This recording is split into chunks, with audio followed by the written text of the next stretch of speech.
Tico only for 10-15 minutes to answer few of the questions that a home baker can have. और काफ़ी सारे लोग अपने questions आके यहाँ पे पूछते हैं, तो अगर आप भी मेरे साथ जुड़े हैं then please do type in the comment आप कहाँ से जुड़े हैं. इट्स आपका नाम लिखेंगे क्या तो I can read your name clearly because I think Kavya Kavya is there. आप कहाँ से जुड़े हैं काव्या, तो you can just let me know in the comment itself कि आप कहाँ से जुड़े हैं और आप क्या करते हैं. एक साथ में लिख देंगे तो it will be very useful to me to understand you कि आप कहाँ से जुड़े हैं. और आपका नाम काव्या है आई गेस सो.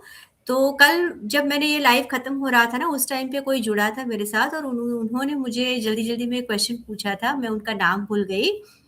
तो उन्होंने मुझे पूछा था कि अ, फूड स्टॉल पे फ्रिज को कैसे मेंटेन करें. तो अभी देखिए फ्रिज का मतलब मैं जो समझती हूँ, शायद आपने जो समझा होगा या फिर मैं जो समझती हूँ ना, वो आइस बॉक्स की बात कर रहे होंगे, क्योंकि जब हम फूड स्टॉल पे लेके जाते हैं ना, तो मैं प्रैक्टिकली बड़े वाले फ्रिज लेके नहीं जाती हूँ, जो घर पे होते हैं हमारे, जो घर में यूज़ होते हैं, वो मैं नहीं लेके जाती हूँ क्योंकि हम लोग होम बेकर्स हैं, हमारा इतना बड़ा मतलब खाली फ्रिज भी नहीं होता है, प्लस फ्रिज को लाने ले जाने में जहाँ तक मुझे पता है, उसका जो कंप्रेसर होता है वो हिलता है, तो उसे काफ़ी सारे घंटे ऐसे ही रखना पड़ता है स्टेबल, ताकि वो जब हम शुरू करें तब वो विदाउट एनी फॉल्ट शुरू हो जाए. I think this is the procedure. I am not very technical in this manner, but yeah मुझे जहाँ तक पता है. Hi Manisha ji, you are into chocolate, alright. तो जहाँ तक मुझे पता है, मैं बड़े फ्रिज लेके नहीं जाती हूँ क्योंकि उसको थोड़ा ठंडा रखना मतलब स्टेबल रखना पड़ता है, थोड़ी देर चालू रखना पड़ता है एंड ऑल दैट. तो मैं जो करती हूँ मेरे फूड स्टॉल के लिए, वो मैं लेके जाती हूँ मेरा आइस बॉक्स. अब मेरे जो आइस बॉक्सेस है, आपने मेरे प्रीवियस वीडियोस में देखा होगा, अगर नहीं देखा है तो यूट्यूब पे मेरा पूरा का पूरा प्लेलिस्ट है फूड स्टॉल के रिलेटेड. तो उसमें मैंने एक आध वीडियो में दिखाया है कि कितना बड़ा मेरा आइस बॉक्स है. 60 लीटर का मेरा आइस बॉक्स है और ऐसे 2 आइस बॉक्स में मैंने इन्वेस्ट किया हुआ है, ताकि मुझे ज़्यादा चीज़ें अगर ले जानी हो तो मुझे कम ना पड़े. अब आइस बॉक्स को मैं कैसे लेके जाती हूँ, काफ़ी सारे लोगों को ये क्वेश्चन आता होगा कि आइस बॉक्स में किस तरह से सामान लेके जाते हैं. तो मैं जब ट्रांसपोर्ट करती हूँ ना, तो ज़्यादातर सामान आइस बॉक्स के अंदर नहीं रखती हूँ, बट आइस बॉक्स के अंदर ऑलरेडी एक आइस का स्लैब रखती हूँ. अब हमारे यहाँ पे जो आइस फैक्ट्रीज होती है, वहाँ पे इतने बड़े बड़े से स्लैब मिलते हैं, बर्फ के टुकड़े मिलते हैं बड़े बड़े से. तो आप वो एक आध स्लैब लाओगे ना, आराम से एक स्लैब हमें 2 से 3 दिन तक चल जाता है, बिल्कुल आराम से चल जाता है. बट वो काफ़ी हैवी होता है, तो मैं क्या करती हूँ, स्लैब को आइस आइस बॉक्स के अंदर रख देती हूँ. और उसके बाद उसके अंदर अगर भरने जैसी चीज़ें हैं जो ज़्यादा हिले-डुले नहीं और ख़राब ना हो, तो अंदर रखना होता है. Otherwise what I do is I normally chill it in my fridge only, carry करके लेके जाते हैं. और वंस जब हम आइस बॉक्स को वहाँ पे अनलोड करते हैं अपने फूड स्टॉल की जगह पे, उसके बाद जैसे-जैसे ज़रूरत पड़ती है मैं उसको चीज़ों को अंदर डालती रहती हूँ. अब दूसरी एक चीज़, आप ज़रूरी नहीं है कि सारी की सारी चीज़ों को हर हर पूरा टाइम के लिए आपको आइस बॉक्स में ही रखना है. फॉर एग्ज़ाम्पल अगर आपके चीज़ केक्स है, अगर अच्छे से आपने पूरी रात फ्रिज में रखे हैं, तो वो आराम से 1-2 घंटा बाहर विथस्टैंड कर लेंगे. तो उसको आप बाहर रख सकते हो. उसकी जगह पे अगर आपका कोई क्रीम रिलेटेड चीज़ है, जैसे कि मफ़िन्स को आपने क्रीम लगाया हुआ है या फिर कपकेक्स बनाए हैं या फिर वो प्लास्टिक के ग्लासेस में केक्स बनाए हैं, तो उनको आप फ्रिज में रख सकते हो लंबे टाइम के लिए. You have to see the weather also for that, कि वेदर कैसा है. बहुत ज़्यादा गर्म है तो बेटर है कि व्हिप क्रीम वाली चीज़ों को अवॉइड करें, लेकिन इन केस आप लेके जा रहे हो तो you can place that for that time being in inside the ice box. और बार-बार आप क्या कर सकते हो ना, उसको रूटीन चेंज कर सकते हो. मतलब कि आपने उसको अभी आधे घंटे के लिए रखा है, तो वो चीज़ और आधे घंटे के लिए बाहर अच्छे से रह सकती है. तो जो चीज़ ऑलरेडी बाहर थी, आप उसको रोटेट कर सकते हो, मतलब कि रोटेशन में उसको घुमा सकते हो कि जो बाहर थी, थोड़ी देर के लिए उसे फ्रिज में रखो और जो फ्रिज में थी, अभी थोड़ी देर के लिए उसे बाहर डिस्प्ले में रखो. तो मैं इस तरह से अपना जो टेम्परेचर होता है फूड का, वो मेंटेन करती हूँ. डिपेंड करता है कि कौन से सीज़न में आप आपका फूड स्टॉल लगा रहे हो, क्योंकि अगर विंटर में लगा रहे हो तो बहुत ज़्यादा ज़रूरत नहीं पड़ेगी, लेकिन अगर आप समर सीज़न में लगा रहे हो then you definitely need an ice box और fridge what you call it. तो मैं वो बड़े-बड़े से फ्रिज में इन्वेस्ट अभी तक नहीं किया है, I don't have a spare one also, या फिर मैं भाड़े से भी नहीं लाई हूँ। लेकिन आप में से अगर किसी ने इस तरह के भाड़े का लिया है या फिर कहीं से अरेंज किया है फूड स्टॉल के लिए, तो please do comment and tell me कि आप लोगों ने कैसे मैनेज किया था, because even I want to learn कि इस तरह के फ्रिज कैसे लेके जाते हैं, उसको किस तरह से मैनेज करते हैं। ऑब्वियसली यहाँ जो ऑर्गेनाइजर्स होते हैं, वो लोग प्रोवाइड करते हैं अपना electricity, power point and everything. लेकिन किसी ने भी अगर प्रैक्टिकली किया है तो please do reach out to me through comment.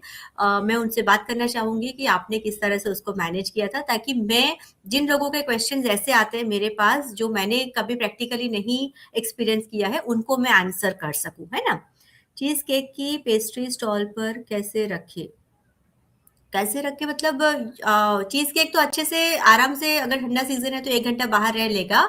तो बस अब मैं चीज़ केक को कभी भी ऐसे खुला नहीं रखती हूँ। I pack it in a small packages, ताकि किसी को भी अगर लेके भी जाना है, कैरी करना है, तो it is easy and convenient for the customer to carry along. अगर वहीं पे खाना है तो आई प्रोवाइड अ स्पून, लेकिन अगर उनको कहीं पे कैरी करके लेके जाना है पैक करके, तो they can take the full packet also, ठीक है? तो this is the thing I do it. Manisha है आपका नाम, सो नाइस। एंड मतलब आपने कितने अच्छे फॉर्मेट में लिखा है, name Manisha, business chocolate, selling Baroda. Nice, like I like the way you have elaborated. I already read your name above कि आप बरोडा से हो और चॉकलेट मेकिंग में हो। Glad to connect Manisha. Very good, आप यहाँ पे आए हैं, लाइव जुड़े हैं। Thank you so much for joining me live today. And I think वहिनी का जो क्वेश्चन था वो मैंने आंसर कर दिया है कि चीज़ केक को मैं कैसे सेल करती हूँ, है ना? तो मैं चीज़ केक को राउंड में नहीं बनाती हूँ, मैं चीज़ केक को बड़े से ट्रे में बनाती हूँ और फिर उसके बाद उसके स्क्वायर्स या फिर ट्रायंगल्स काट के उसे छोटे-छोटे पैकेट्स में पैक करके, उसके बाद उसपे सब में अलग-अलग टॉपिंग करती हूँ ताकि अलग-अलग फ्लेवर्स बना सकूँ। और फिर उसे पैकेट में ही, पूरा packet in the sense plastic के जो सी थ्रू ट्रांसपेरेंट बॉक्सेस आते हैं ना, मैं उसमें रख के उसे सेल करती हूँ। आप मेरे आगे के वीडियोस देखेंगे ना, तो I have I think shown also कि कौन से टाइप के बॉक्सेस मैं यूज करती हूँ। तो मेरा पूरा प्लेलिस्ट वहाँ पे मौजूद है लाइव के सेक्शन में या फिर प्लेलिस्ट सेक्शन में रिगार्डिंग फूड स्टॉल। तो आपको बहुत सारी इंफॉर्मेशन मिल जाएगी, अगर आप कभी लगाए नहीं हो तो आपको हेल्प मिल जाएगी कि किस तरह का गाइडेंस आपको चाहिए, और अगर रेसिपीज चाहिए तो रेसिपीज भी मैंने उसमें शेयर की हुई है। Never call yourself small home baker. क्यों स्मॉल क्यों लगाना है? आई एम होम बेकर, है ना? तो स्मॉल क्यों लगाना है आपको? कोई भी ऐसा स्मॉल या बिग नहीं होता है। आप होम बेकर हो तो आप सबको ऐसे ही बताओ कि मैं एक होम बेकर हूँ, ठीक है? आपका 7 डे चैलेंज कैसे? 7 डे चैलेंज के लिए मैंने फॉर्म शेयर किया हुआ है, I share the link again, ताकि आप उसको एनरोल कर सको। आप मुझे बताना अगर आपने भर दिया हो, तो you can join the WhatsApp group. और उसके बाद मैं आपको शेयर करती हूँ एक लिंक। गिव मी 1 सेकेंड, मैं यहाँ पे चैट में एक लिंक शेयर करती हूँ, इसके थ्रू आप इस 7 डे रील चैलेंज को,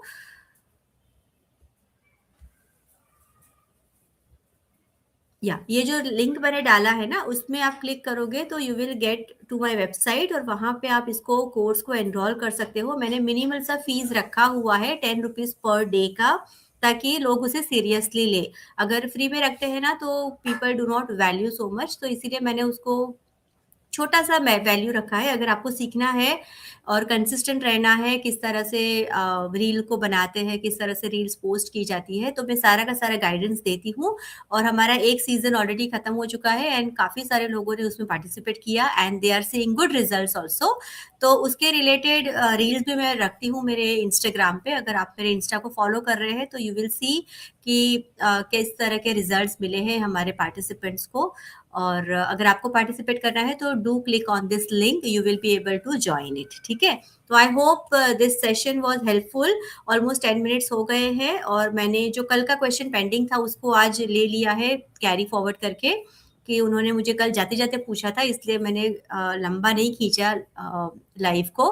बट आई जस्ट सेड कि मैं आपको कल आंसर दूँगी। अब वो आज आए हैं कि नहीं मुझे नहीं पता है, लेकिन अगर वो आज आते हैं then she will see the answer also, ठीक है? तो I hope the answer was helpful कि फ्रिज मतलब कि आइस बॉक्स को किस तरह से मेंटेन करते हैं। बहुत ईज़ी टू कैरी होता है। लाइट वेट होते हैं और वन टाइम इन्वेस्टमेंट है। अगर आपको उसको लेना भी है तो you can go to this link, just a second, give me one second, I give you the link also, जहाँ पे मैंने पूरा का पूरा लिस्ट बनाया हुआ है कि आपको क्या क्या चीज़ें काम लग सकती है आपके फूड स्टॉल के बिजनेस में, ठीक है। तो यू कैन जस्ट ये वाले लिंक पे आप क्लिक करोगे ना तो you will go to see, get to see the all products की जो मैं यूज करती हूँ या फिर मैं रेकमेंड करती हूँ, ठीक है। तो you can just save this link with you. Please answer, क्या करूँ? हॉट ब्राउनी सेलिंग एग्जीबिशन में सेलिंग करनी है तो अवन को ले, ओवन के बिना कैसे कर सकते हैं? आपको आग भी लगानी है और माचिस भी नहीं रखनी है तो कैसे पॉसिबल होगा, है ना? तो ओवन अगर लेके नहीं जाना है then you can carry the induction, जहाँ पे आप वो सिजलर का जो आता है ना वो रख सकते हो उसके ऊपर, और उसके ऊपर रखने के बाद आप उसको सर्व कर सकते हो इन अ प्लेट। लेकिन गरम है ना तो थोड़ा ध्यान से सेफली करना पड़ेगा, ठीक है। तो यस, अगर अवन नहीं लेके जाना है तो not to worry, you can take the induction, क्योंकि वहां पे प्लग पॉइंट देते हैं। तो इंडक्शन शुरू करना है और आपका एक इंडक्शन फ्रेंडली कोई भी वेसल लेके जाना पड़ेगा।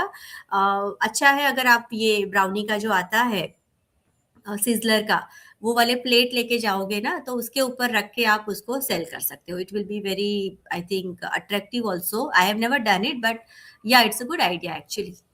या any other question? Anybody is having any other question? Otherwise we will wind up क्योंकि 10 मिनट के ऊपर हो चुका है। तो thank you so much everybody for joining. I hope this series is helping you. अगर आपको ऐसी सीरीज देखना पसंद है तो प्लीज डू कमेंट कि yes we like it. And अगर आपने लाइव में ज्वाइन किया है तो कमेंट हैशटैग लाइव, और अगर आप रिप्ले में अभी उसको देख रहे हैं तो कमेंट हैशटैग रिप्ले, ताकि आई कम टू नो कि आप लोग मुझे लाइव में मिलते हो या फिर रिप्ले में ज़्यादा देखना पसंद करते हो, ठीक है। Thank you so much everyone for joining. मिलते हैं कल 6:30 फिर से। कोई क्वेश्चन अगर किसी का है तो लिख दीजिए, otherwise I will come up with another question from the form that I collect. इस लाइव के नीचे आपको एक डिस्क्रिप्शन में फॉर्म का लिंक भी मिलेगा। इन केस आपको लगता है कि मुझे कुछ पूछना है लेकिन ये लाइव तो खत्म हो गया, एंड हो गया है, तो आप उस फॉर्म में आपके क्वेश्चन को ड्रॉप कर सकते हो। मैं उस फॉर्म को खोल के आपका क्वेश्चन देख लूंगी और उसके साथ फिर लाइव आऊंगी, ठीक है। तो I hope that was helpful. Please do subscribe and share with others those who feel कि आपको आपको लगता है कि जिसको जरूरत पड़ सकती है। तो please do share my profile with them and support me by subscribing to my channel. Thank you so much.